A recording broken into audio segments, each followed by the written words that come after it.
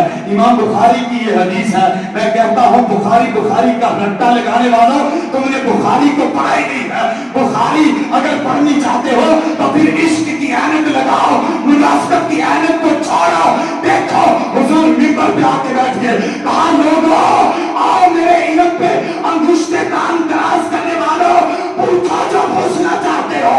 آج محمد عربی قیامت تک کے تمام منظر کا نقشہ پیش کر دے گا. آج پوچھو جو پوچھنا چاہتے ہو, آج ہر شے آپ کو بتا دوں گا. آج تو وہ جو پوچھو گے ہر چیز آپ کو بتا دوں گا. پھر صحابی کھڑا ہوا. اب صحابی کھڑے ہوتے ہیں اور صحابہ کے مجمع میں سے ایک انسان کھڑا ہوتا ہے اور کھڑا ہو کے اب حضور کا وہ بات کرتا ہے, کہتا ہے یا رسول اللہ آپ نے فرمایا ہے کہ میں قیامت تک کے احوال بتا سکتا ہوں, تو حضور بتائیں نا میرا ٹھکانہ کدھر ہے, میرا ٹھکانہ کیا ہے. اب میرے اور آپ کے کریم آقا صلی اللہ علیہ وسلم جلال میں تھے. فرمایا انت فی النار, تو جہنمی ہے. یہ بات کی تو پھر ایک دفعہ سناٹا چھا گیا مجمع کے اندر. سب خاموشی کے ساتھ بیٹھ گئے. اب صحابہ بھی موجود تھے, فاروق اعظم بھی موجود تھے. جب ایک دفعہ بالکل سناٹا چھا گیا تو ایک صحابی تھے, انہوں نے دیکھا کہ آج حضور جو ہیں وہ موج رحمت میں آئے ہیں. تو اس وقت جہالت کا دور تھا, یہ زنا عام تھا. لوگ ایک دوسرے کے باپ پر تان کرتے تھے کہ تیرا باپ فلاں ہے, تیرا فلاں ہے, تیرا فلاں ہے. تو ایک صحابی تھے وہ کھڑے ہو گئے. کھڑے کب ہوئے کہ جب حضور جلال میں آ گئے. حضور نے فرمایا سلونی سلونی سلونی, پوچھو جو پوچھنا چاہتے ہو, پوچھو جو پوچھنا چاہتے ہو, پوچھو. آج قیامت تک کے تمام منظر کو بیان کر دوں گا. صحابی کھڑا ہو جاتا ہے, کہتا ہے حضور آج میرا بھی مسئلہ حل کر دیجئے. آقا بتائیے میرا باپ کون ہے. میں کہنا چاہتا تھا آقا علیہ السلام سے پوچھتا حضور بتاؤ میرا باپ کون ہے. اب حضور چاہتے تو فرما سکتے تھے میں تو نماز کے بارے میں ہی بتانے آیا ہوں, میں تو صرف یہی بتانے آیا ہوں حلال کیا ہے حرام کیا ہے. یہ جو کہتے ہیں نا حضور صرف اتنا ہی جانتے ہیں. میں پوچھنا چاہتا ہوں اب بتاؤ, یہ جو صحابی نے پوچھا کہ آقا میرا باپ کون ہے, اب یہ کوئی بتانے والی بات ہے, یہ کوئی معاملہ ایسا ہے, یہ تو رات کی تنہائی کا معاملہ ہے. نہ جانے تیری ماں کس کے پاس سوئی ہوگی اور تو کیسے. اب حضور دیکھنا رات کی تنہائیوں کے منظر بھی میرے مصطفیٰ سے اوجھل نہیں ہے.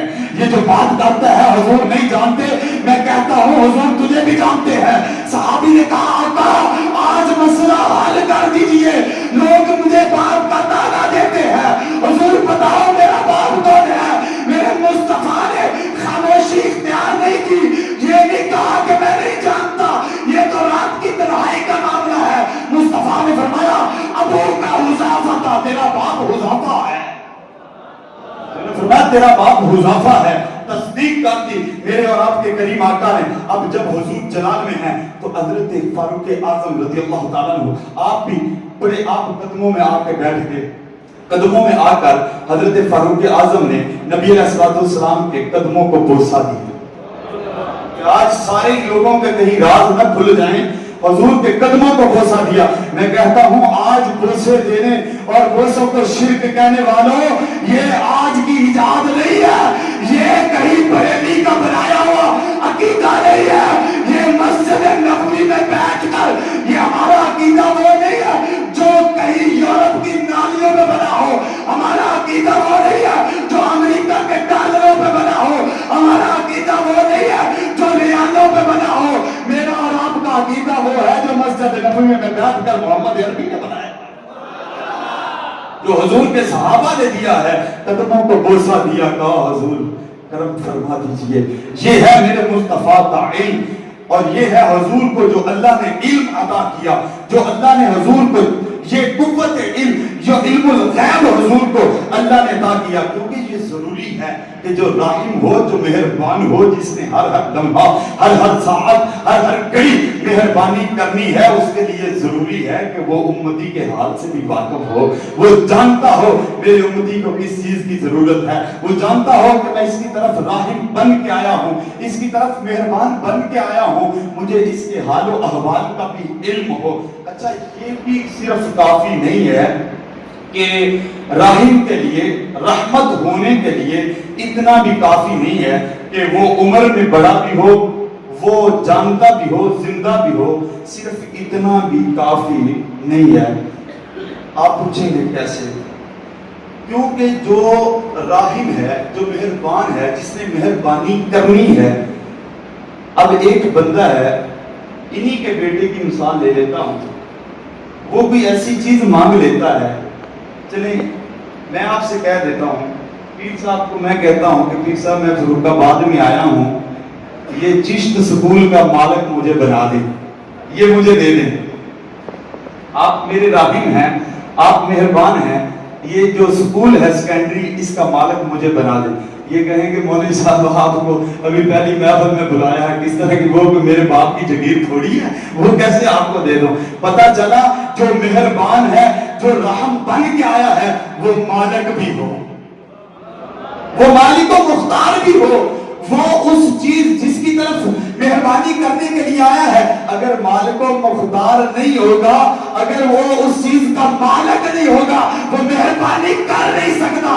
میں کہتا ہوں عقل کے اندر یا میرے مصطفیٰ کو رحمت کہنا چھوڑ دے، اگر حضور کو راحم بھی مانتا ہے، مصطفیٰ کو رحمت بھی مانتا ہے، تو پھر تجھے ماننا پڑے گا میرا مصطفیٰ مالک مختار بھی ہے۔ حضور کو اللہ نے کوئی اختیارات بھی دیے ہیں، جب اس نے رحمت بنایا ہے تو پھر مالک و مختار بھی بنایا ہے۔ اچھا، اتنا ہی کافی نہیں ہے، رحمت کے لیے مزید اور بھی تقاضے ہیں، اتنا ہی صرف کافی نہیں ہے کہ وہ اچھا بندہ عمر میں بڑا بھی ہو، جانتا بھی ہو، زندہ بھی ہو، مالک و مختار بھی ہو، لیکن قریب نہ ہو،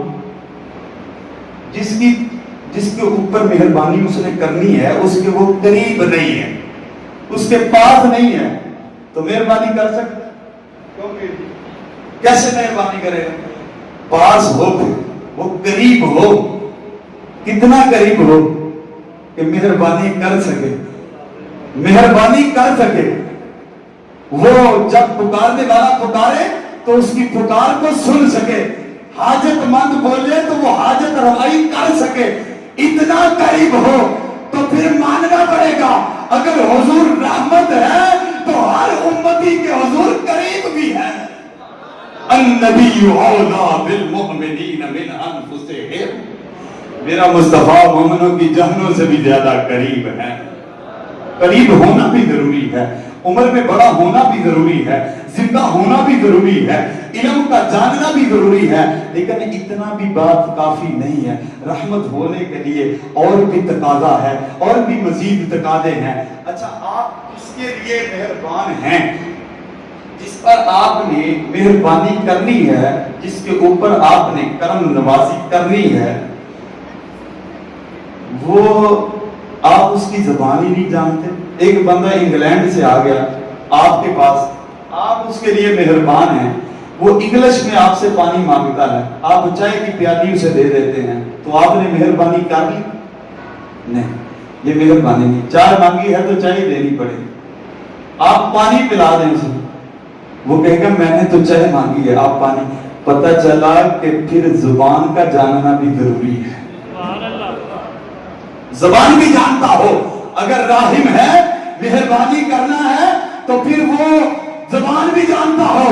آج کہتے ہیں حضور پنجابی نہیں جانتے، حضور فلانی نہیں جانتے، فلانی نہیں جانتے۔ میں نے کہا حضور رحمت ہے، حضور کو اللہ نے تمام زبانیں جاننے والا بنا کے بھیجا ہے، کیونکہ رحمت کے لیے، رحم کے لیے زبانوں کا ہر زبان کا جاننا بھی ضروری ہے. حضور انگلش بھی جانتے ہیں, حضور فارسی بھی جانتے ہیں, حضور پنجابی بھی جانتے ہیں. اگر پنجاب سے بھی کوئی پکارے تو مصطفیٰ پکار سنتے ہیں. کیوں؟ یہ تو انسانوں کی بات ہے, اور حضور تو جانوروں کی بولی بھی جانتے ہیں. مصطفیٰ تو چرند پرند کی زبان بھی جانتے ہیں. آئے ذرا بخاری اٹھا کے پوچھ لیتے ہیں, حضور جانتے ہیں کہ نہیں جانتے؟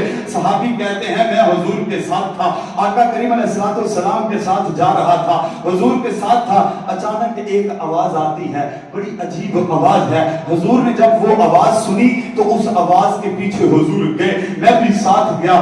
دیکھتا کیا ہوں, ایک بندہ ہے, اس نے ایک ہرنی ہے تو اس نے قبضے میں لے رکھا ہے. اب ہرنی پکار رہی ہے, یا رسول اللہ مدد فرما دیجئے, یا رسول اللہ حاجت روائی فرما دیجئے, اور یا رسول اللہ سفارش کر دیجئے.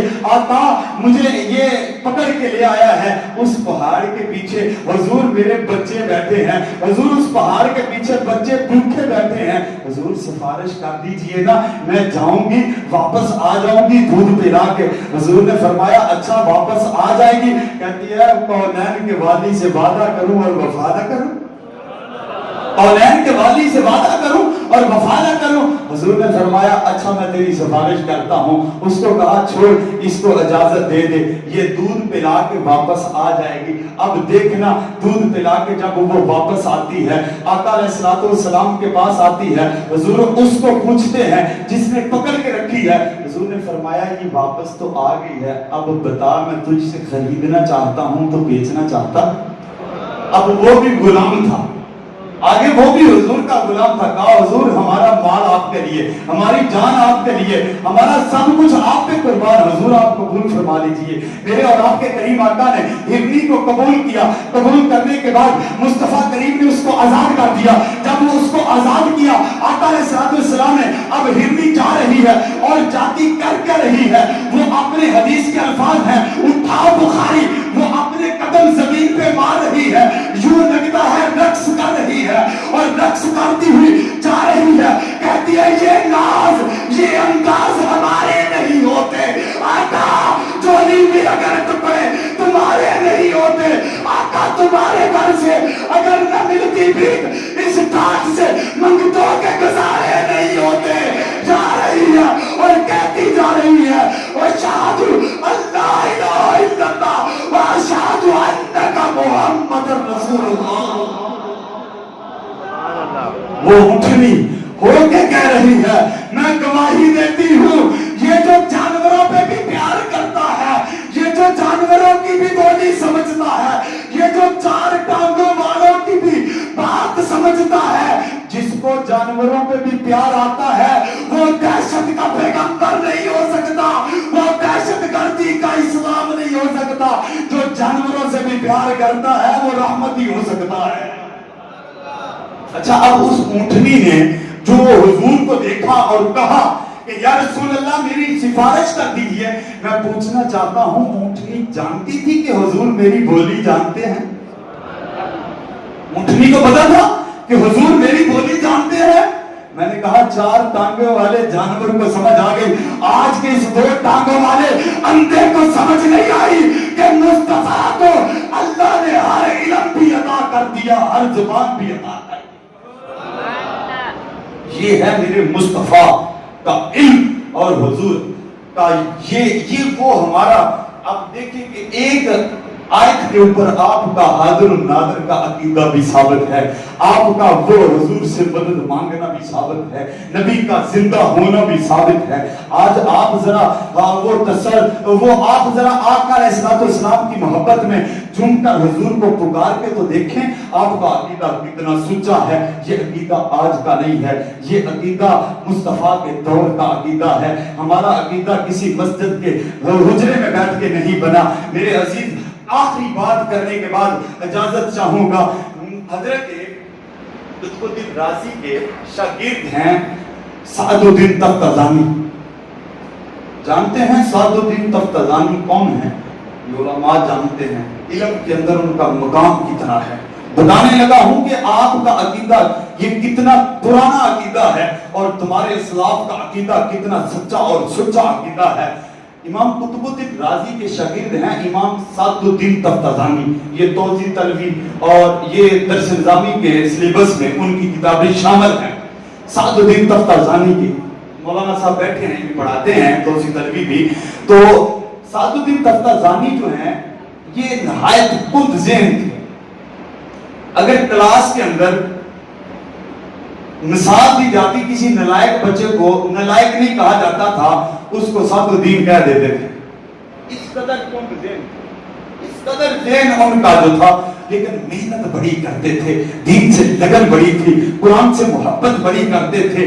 طلاب العلم بھی بیٹھے ہیں، اب قرآن پڑھ کے یہ دوست قرآن پڑھ کے یہ حافظ قرآن بن کے بیٹھے ہیں۔ اپنے عقیدوں کو بھی بیٹا ٹھیک کر لو اور دیکھو جب حضور سے محبت ہو جائے تو مصطفیٰ کے در سے کس طرح خیرات آتی ہے۔ سعد الدین کلاس کے اندر سب سے نالائق ہیں، سب سے نالائق شاگرد امام قطب الدین رازی کے حضرت سعد الدین تفتازانی ہیں۔ پڑھتے ہیں، محنت بڑی کرتے ہیں، اتنی لگن سے پڑھتے ہیں، اتنی لگن سے پڑھتے ہیں، لیکن کل جب پھر کلاس